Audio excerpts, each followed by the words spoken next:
Hi, my name is Day9, and I'm from the Day9 Daily, where we learn to be a better gamer. Ordinarily, I do the analysis of regular StarCraft 2 1v1 matches, but Heart of the Swarm is coming up soon. So I'm here at Blizzard Entertainment, and I present to you the following battle report where I get to cast the sexy Rob Simpson. Hope you enjoy.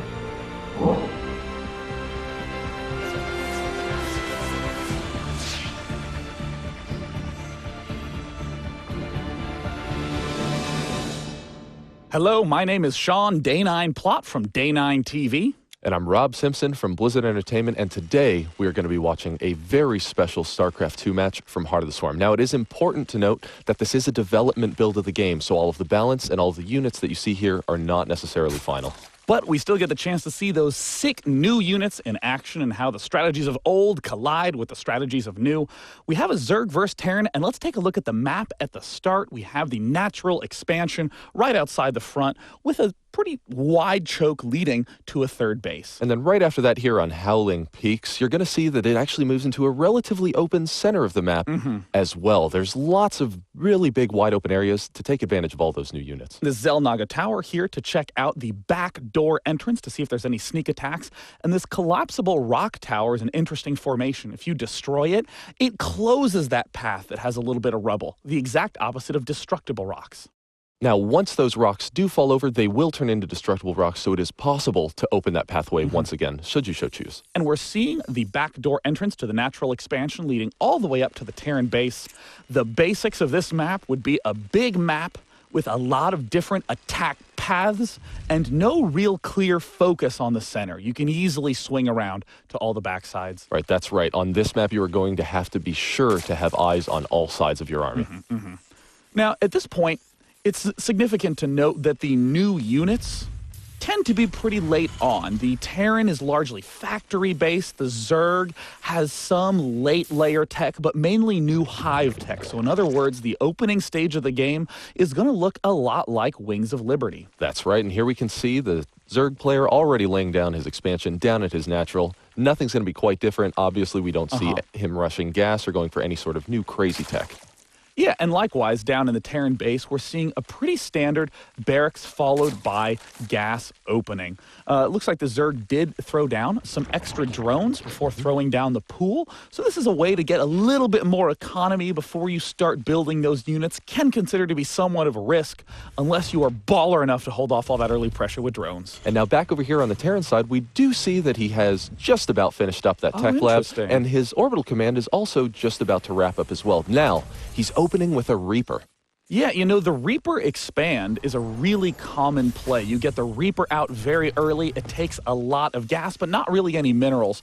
So you'll start to see that Terran money skyrocket so he can expand soon enough. And now, this new feature for the Reaper is that they can research the combat drugs upgrade. This enables them to regenerate their health when they're out of combat, further increasing their harassment viability. And there it is, going down. So now the Reaper has the ability to pop in, do a little bit of damage.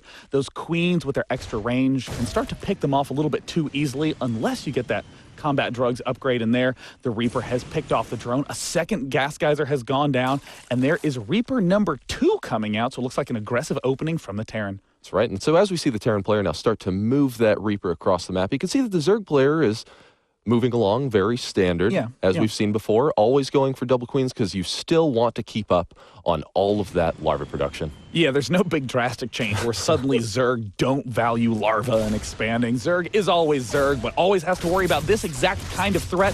There's the queen starting to pick off that Reaper. Reaper's going to pop out of battle, and we see combat drugs is almost finished at just needs a few extra seconds, but in the production tab in the top left, you will see that extra command center going down, and you can hear that healing noise on the Reaper as it pops back up to maximum health again. That's right. Now, fortunately enough for him, just as that Reaper hit the out-of-combat phase, he was now able to heal all the way back up to full HP and is ready to get in once again. Here we see him jumping up the cliffs, as he so often does, and now moving around to potentially, oh no, that queen denies it. Now you'll notice that the Reapers no longer have an anti-building fire. That is true. They have to rely just on that regular fire, which is still more than enough to pick off those drones. And we see it looks like Terran has to be careful. That Reaper is getting very low on life, but still will be able to pop out. And I even like that juke Terran did, where he hopped up on the low ground and hopped back down just to make sure that there was nothing there to kill him off. And so once again, we can see the Reapers falling back as they wait to heal up, and another Reaper joins into the force. Ooh, 3 really is the money number. You can kill drones in one shot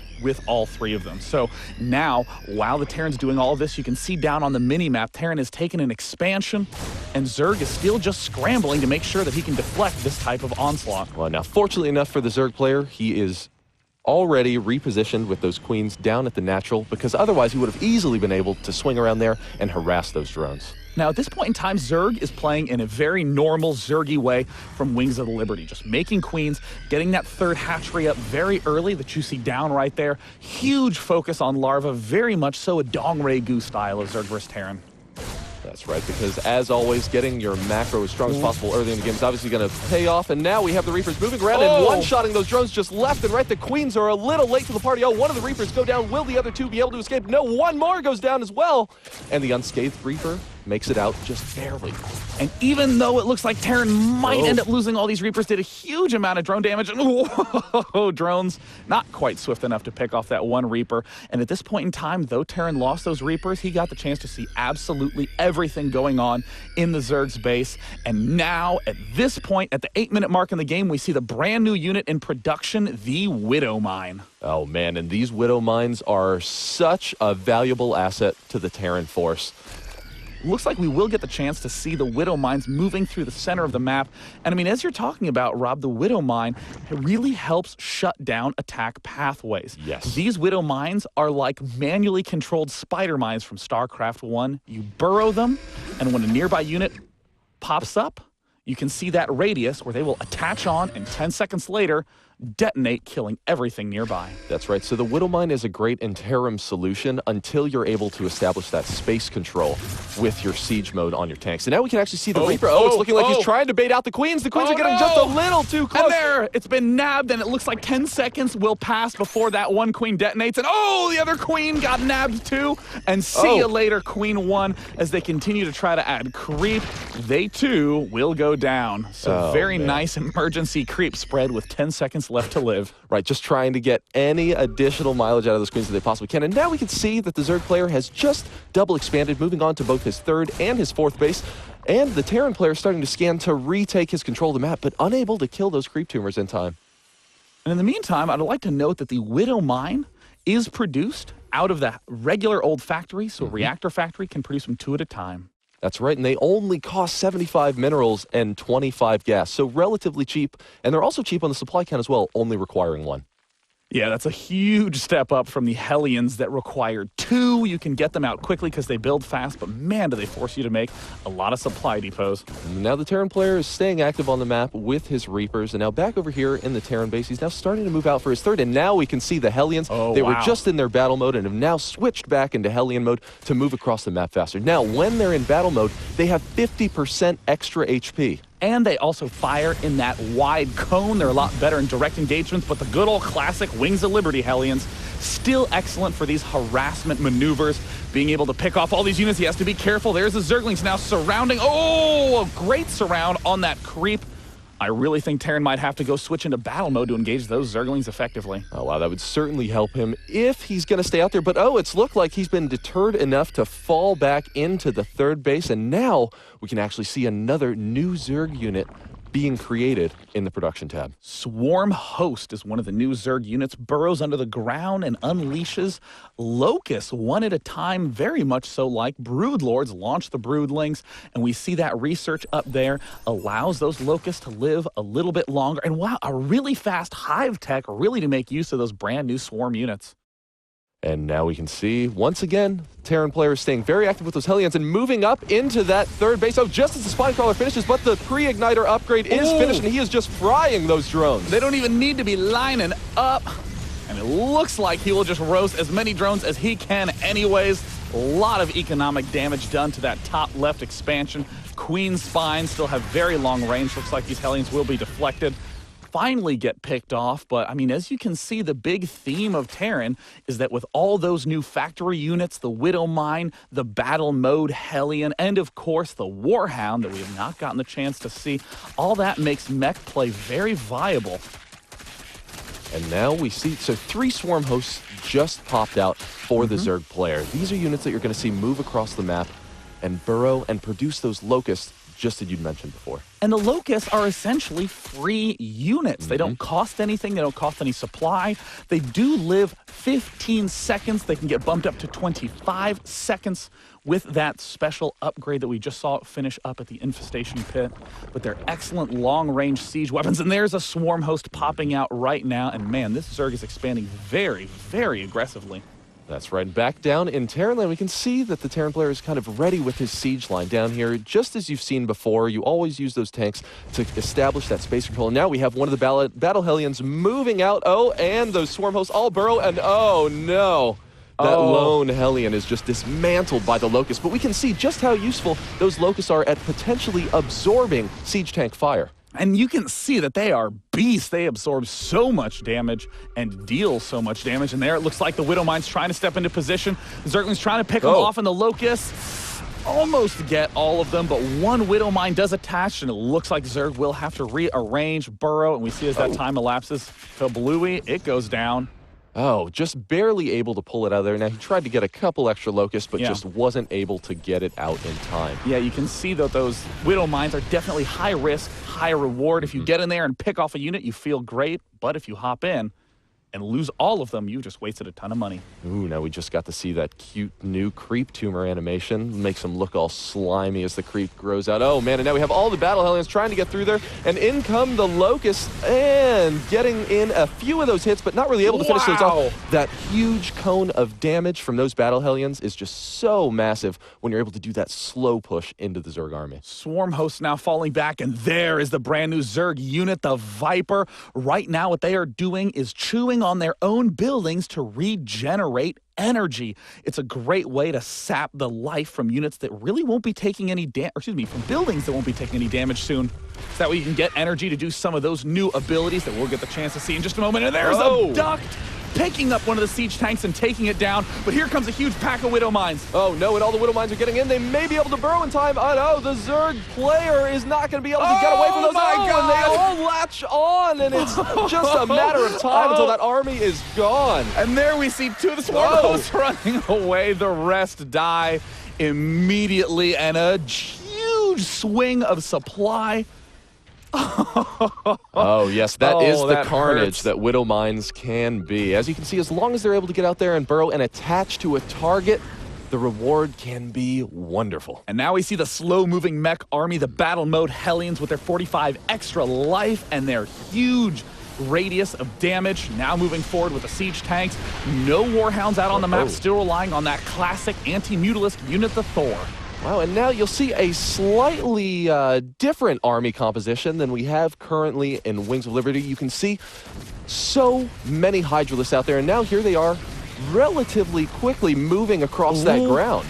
Yeah, the Hydralisks do have a hive tech speed upgrade that should be kicking into action soon if Zerg wants to maintain that effectiveness in the late game. And it looks like some of the Widow Mines do attach, but they don't really do that much damage, Rob. Oh, no, because when you just have a bunch of small, individual, low-cost units, the Widow Mines really cannot hit their maximum cost efficiency. And now we see the Terran player pushing up into that third, and it's looking like it's now forced the Zerg player to pull back his army to try to eliminate this threat. Oh, Terran doing a great job just distracting Zerg. We see another Viper there. We'll have to consume on a building to get enough energy to do a well-timed abduct and pick off some of those Thors, or even the siege tanks. They're consumed going again. Now, consuming in a situation like this can be a little bit risky because the Terran player isn't too far away, so any amount of additional damage done to your buildings can end up hurting you. Absolutely. I mean, we do see that huge pack of Hydras moving through the middle of the map, and even though there's this destruction going down on this side of the screen, we see in the bottom right, yoink! Just snatches up the Thor. Really nice grab there. And the Zerg player in the bottom right has started to re-expand while there's this attack at the front. Those Battle Hellions have to be very careful. The Hydralisk range and speed is so sick, and we see the Vipers continuing to consume. The Hydra Viper Hive Tech combo is just brutal. Oh man, just biding their time and getting in there. Oh, and pulling the tanks as they siege, enabling them to get focused fire down from the Zerg player. Now the Zerg player is looking in condition to break through this siege line. We're seeing some great new Hydraless death animations as finally the mech beast mode army of Terran is eliminated. And you know, those Vipers worked so well, no reason to stop using them. Did consume a building to death. Wow. Which is something you always have to be watchful of if you are one of those high APM spammers who closes his eyes. And now, amidst all the carnage, we can see that the Zerg player has taken advantage and re-expanded the lower right-hand corner and to the area right next to that Xel'Naga watchtower, but the Terran player doesn't like this. Terran player is going to immediately try to kill that bottom right, might even pick off those collapsible rocks to cover his retreat path.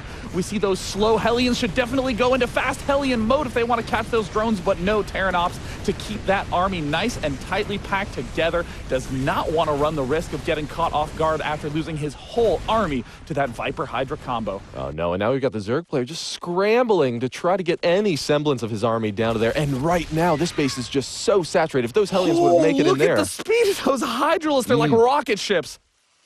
And you can see them just slithering across at lightning speed, now getting down into the Terran space to try to get a bit of a counterattack, taking down a few of those Battle Hellions. Now, in small numbers, the Battle Hellions will not be able to handle a fight like this, but now we can see the Zerg player getting his ultimate revenge. Hydra suddenly becoming an extremely potent harass unit, but they're going to have to head back home soon if they want to re-defend this right side base that looks like it's getting taken down for the second time.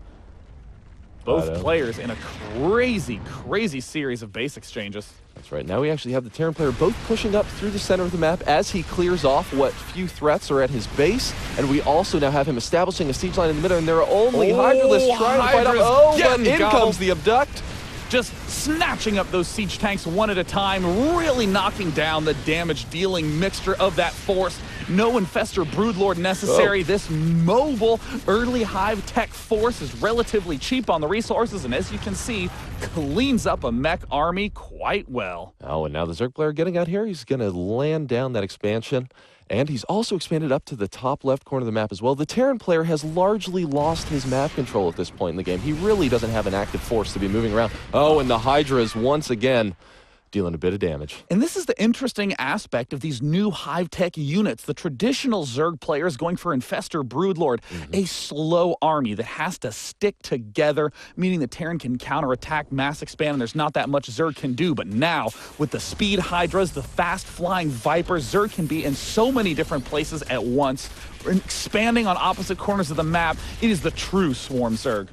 Right now, oh wow, those Vipers actually look just a little overexposed. Will they be able to get in a couple of those Abducts? No, the Zerg player is now forced into a bit of a retreat, now pulling in one of those tanks.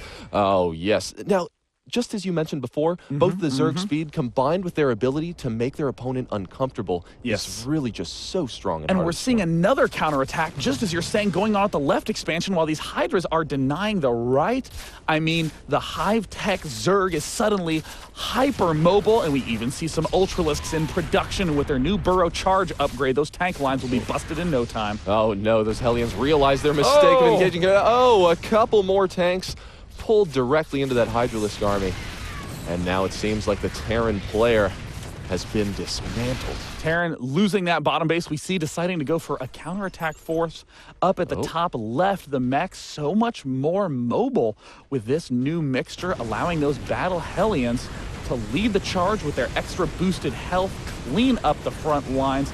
No real fear of Zerglings, Hydralisks, very easy to deal with when those numbers get high, but with those Ultralisks popping out, Rob, I'm starting to get real scared when we see that pack on the mini-map. Oh man, and if this ends up being the final composition for the Terran player, he could be in some serious trouble. Now here he is still staying aggressive, not willing to give up, but the Ultralisks have arrived.